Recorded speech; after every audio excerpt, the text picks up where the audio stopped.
Et étant au Konangui, on a toujours essayé, mais ils ont refusé. Donc, par chance, on m'a laissé sortir par légitime de défense. En fait, le jour que tu descends, on t'appelle d'abord. On te demande si c'est vrai ce que tu as fait. Tu dis oui ou non. Après, on te demande de signer. C'est quand tu signes déjà que tu connais que tu descends. Si tu ne signes pas, c'est que tu rentres à la maison. Mais quand on m'a appelé, on m'a demandé de signer. J'ai seulement vu vert ou jaune. Donc, il ne voyait plus clair. Il était sûr qu'il part déjà en enfer. Et là-bas, c'est vraiment l'enfer. On ne rit pas là-bas. Tu vas rire avec qui? Tout le monde a un nerveux. Il y a des costauds là-bas qui ne parlent même pas parce qu'ils ont peur de se faire poignarder, de bagarrer. Parce que même là-bas, quand tu bagarres, même on te met aussi en cellule. Il y a une petite cellule là. On te met dedans, on te verse l'eau de temps en temps, on te tape. Et il y a aussi des violeurs. Peut-être si tu fais quelque chose qui est un peu plus grave, on t'envoie chez les condamnés à mort. Donc chez eux alors, eux ils te violent, ils te font ce qu'ils veulent. On envoie les gens chez les condamnés à mort? Ouais, on envoie. Si peut-être tu as poignardé et que c'est un peu grave, on t'envoie là-bas. Donc là-bas on règle ton compte comme ils veulent. Ils ont même les documents de ça là-bas, je ne sais pas comment ils peuvent faire pour vous apporter ça. Ils ont ça, c'est écrit sur ça. Donc correction, ceci, correction, cela, donc tout ça est là. Donc ne fais pas les erreurs parce que tu crois que tu es trop bandé. En fait, moi j'ai retrouvé ça là-bas, je ne connais même pas qui fait ça. Non, on vous partage ça dès que tu arrives. Parce que d'abord quand tu arrives là-bas, tu entres en cellule de passage. En cellule de passage, vous êtes peut-être même 50 ou 100 ou 200 même dans une petite chambre. Hein. Vous dormez debout, d'autres peut-être assis. C'est vraiment... Il faut qu'on voie comment on peut remonter, peut-être ou bien refaire une autre prison. Parce que Konangui, vraiment, c'est déjà trop serré. Et qu'est-ce qu'on mange à Konangui? À Konangui, ce qu'on mange, c'est quoi? C'est le riz et le maïs. Donc, le maïs qu'on te donne là, même ta main là, même ça ne peut pas suffire. On te met un peu seulement à 15 heures. Donc du matin jusqu'au soir, tu ne manges pas. Tu as du matin jusqu'à midi, tu ne manges pas. Tu attends 15 heures pour manger ça. Et ça ne peut jamais te rassasier. Donc tu manges ça à 15 heures et tu attends encore la nuit pour aller dormir. Quand tu pars dormir comme ça, si tu n'as pas payé la mairie, parce que peut-être il y a beaucoup de gens qui ne connaissent pas ce qu'on appelle mairie. La mairie, c'est que quand tu arrives là-bas, on te présente au chef. Et les chefs là, ce sont les anciens prisonniers qui ont déjà les 5 ans, les 10 ans, les 20 ans là-bas. Donc toi tu arrives, on te dit que voilà le maire, voilà la journée et le commissaire. Tu dois donner 3000 francs pour ne pas travailler. Travailler là, c'est que toute la nuit, à partir de 22 heures, tu pars d'abord dormir de 22 heures jusqu'à minuit. À minuit, on te réveille. Tu travailles de minuit jusqu'à 6 heures du matin. Tu laves les caca, tu laves les pipis, tout ce qui est mauvais, c'est toi. Donc, et tu ne dors pas parce que d'abord, même le banc là-bas, tu payes. Tout ce que tu peux faire là-bas, c'est l'argent. Là-bas, le LB bleu, ça coûte, parfois même ça monte même à 400, 500. Un bâton de LB bleu. Donc, mais le bon prix, c'est 75, 100 francs, 150. Et qui vend ça? Ce sont toujours les gardiens de prison qui viennent vendre ça aux prisonniers. Et c'est les prisonniers qui revendent ça plus cher là-bas dedans. Un bâton, le Benson c'est 500, sans discuter.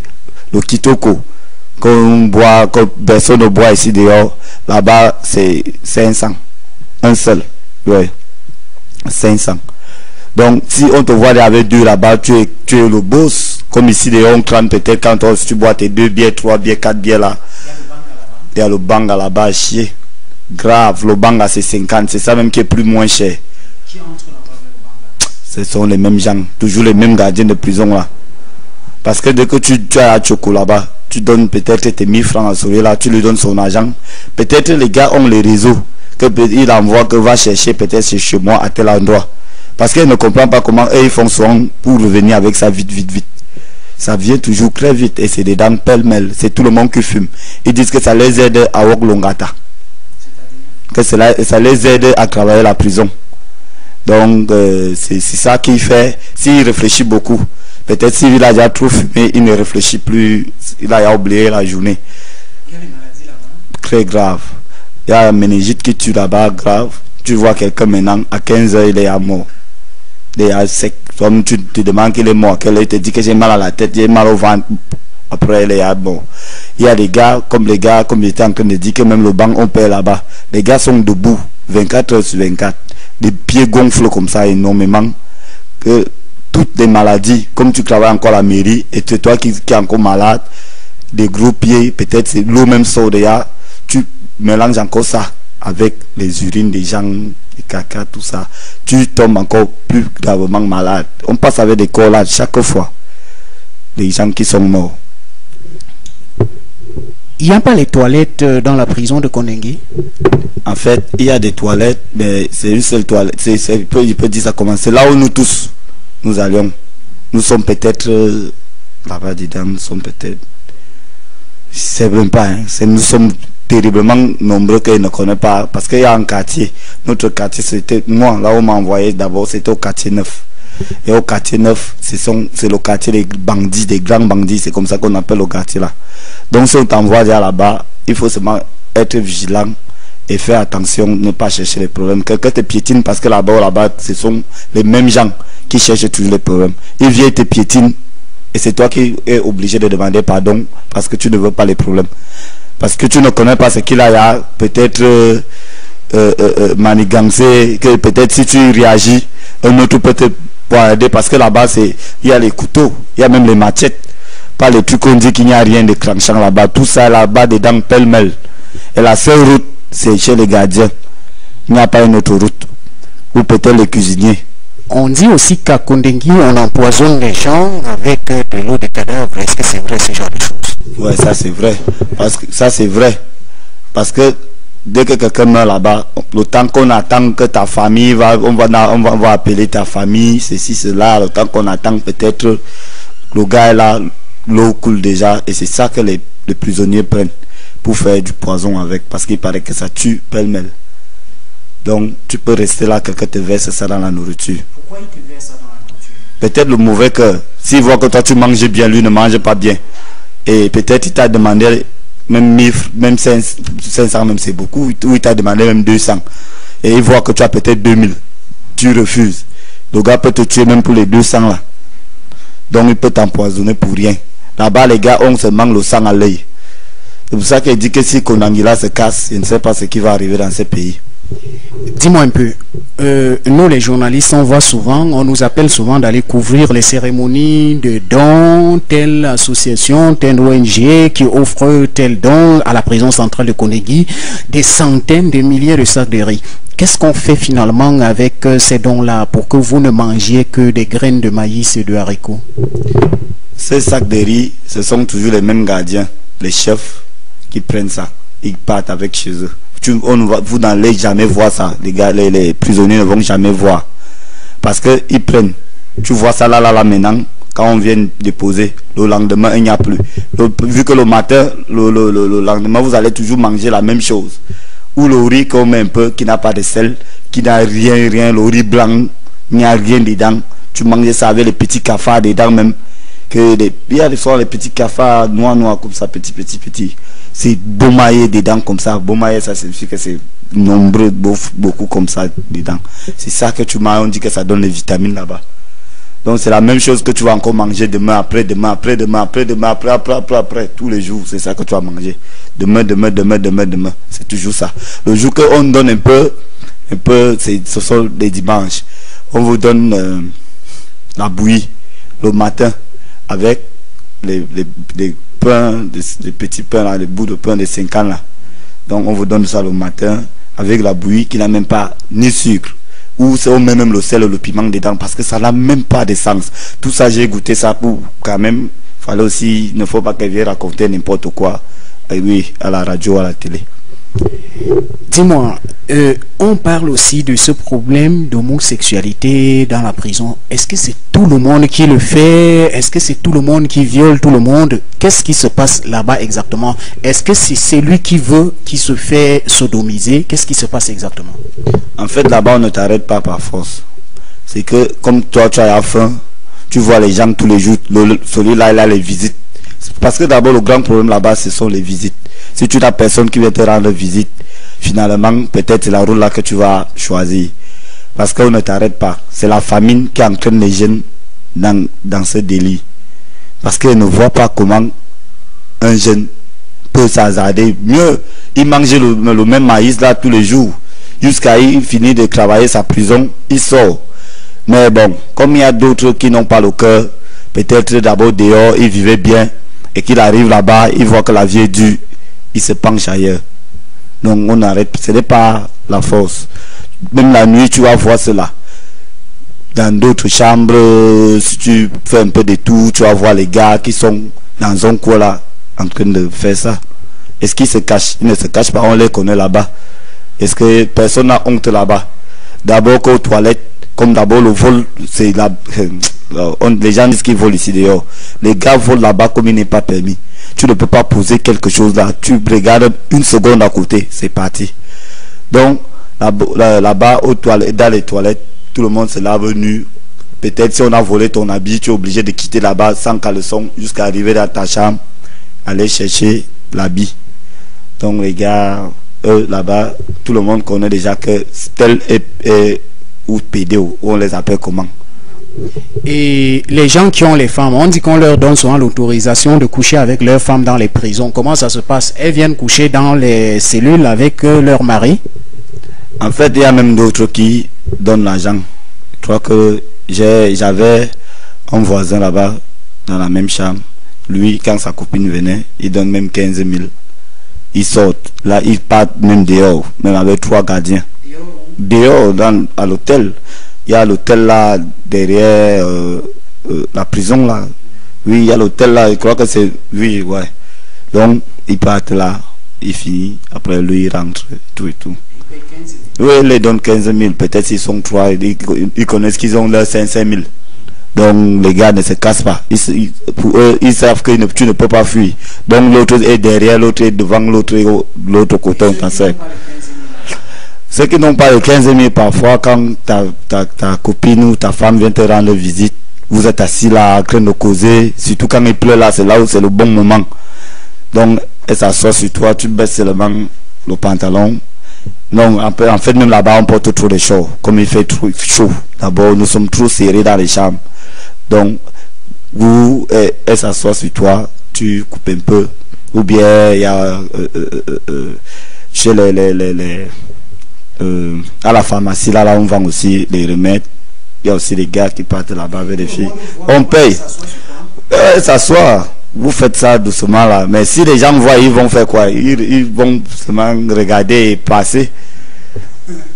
Là-bas, c'est comme si tu étais au state, mon frère. On n'a pas le temps de quelqu'un là-bas. On n'a pas ton temps. On a ton temps peut-être quand toi tu vis bien, les autres vivent mal. Donc quand tu es là-bas, tu dois manger avec tout le monde. Même si tu es même si tu étais chiche dehors, tu ne vas pas être chiche là-bas. Et qui prépare la nourriture qu'on donne aux prisonniers? Ce sont toujours les mêmes prisonniers qui préparent la nourriture des prisonniers. Donc c'est la nourriture là qu'on donne à tout le monde. Les prisonniers préparent ça. Le maïs, même pourri. Mon frère, ça ce n'est pas la nourriture. Moi, il paraît qu'on dit que l'État donne l'argent, bon, pour eux, pour les prisonniers. Mais tu vas voir ce qu'on donne là-bas. Où les gens prennent l'argent et mettent dans leur poche. Où ça se passe même comment. La même nourriture tous les jours que Dieu a créé. Le maïs qui n'a pas de sens là. Et on te dit que même maman, si on met ça, ça ne suffit même pas. Donc c'est pour ça que les gars imagine, quand tu as trop faim là, tu es fragile, même la maladie te prend facilement.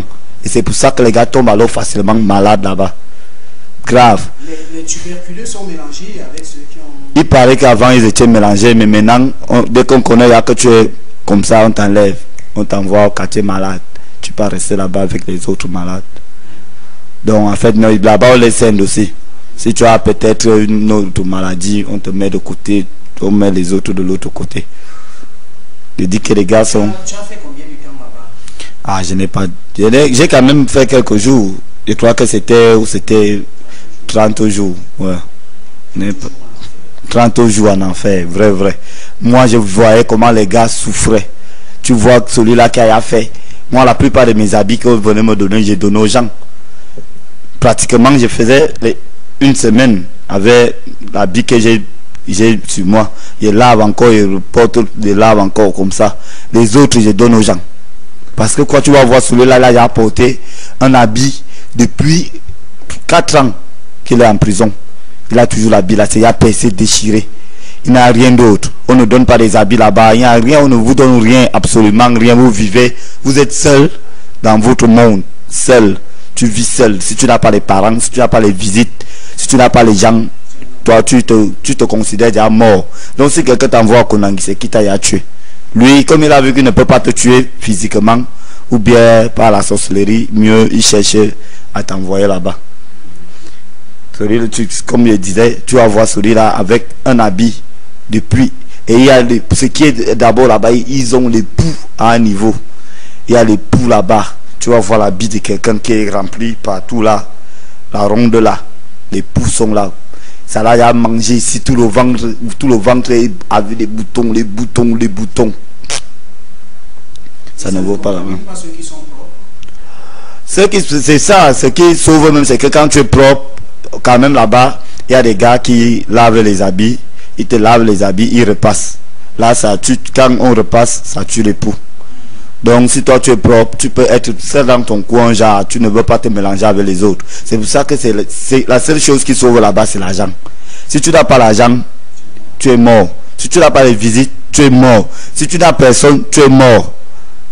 Donc là-bas, dès qu'on t'envoie, tu es seulement mort. Ma nourriture, je ne pouvais pas manger ça. Je ne pouvais même pas. Dès que ça vient là, je mange un peu seulement pour fermer le ventre. Le reste, je donne, je partage. Parce que même mes gens même étaient à dépasser. Chaque fois, ils demandaient les 1000 francs, les 2000, les 5000 et tout ça. Ils ne savent pas ce que moi, je faisais avec. Moi, j'étais obligé de nourrir d'autres gens là-bas. Et voir celui-là, il y a bizarre, il y a un genre. Je demande les habits, je donne. Et tout ce que j'avais, c'était seulement pour eux. Et moi, j'avais la chance parce que bon, dans ma tête, je savais qu'elle n'allait pas mettre long. C'est ça qui faisait aussi. Ben, quand toi-même tu sais que tu vas mettre long, tu ne peux plus t'hasarder. Hein. Parce que tu sais qu'on joue, on va aussi te lâcher. Tes gens peuvent venir tous les jours, pendant 1 mois, 2 mois, 3 mois après. Ils vont commencer à couper les routes doucement. Tu vois, si les visites c'est mardi, jeudi et dimanche. Tu vas voir, un jour c'est dimanche, un jour mardi, après doucement. Après ça finit, on te laisse aussi là-bas. Ou bien une fois dimanche.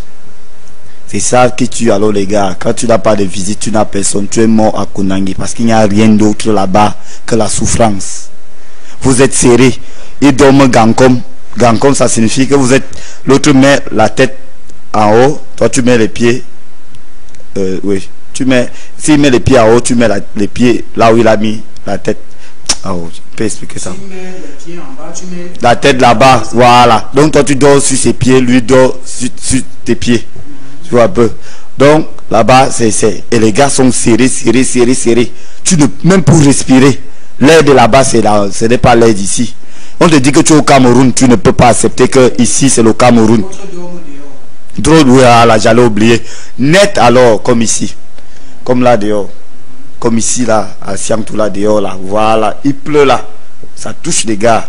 Bien même, tu vas fuir, tu vas aller te cacher où vous êtes d'abord. Nous aussi, les gars sont même 1 milliard là-bas mon frère. Rien que là où nous sommes, les gars sont nombreux à niveau.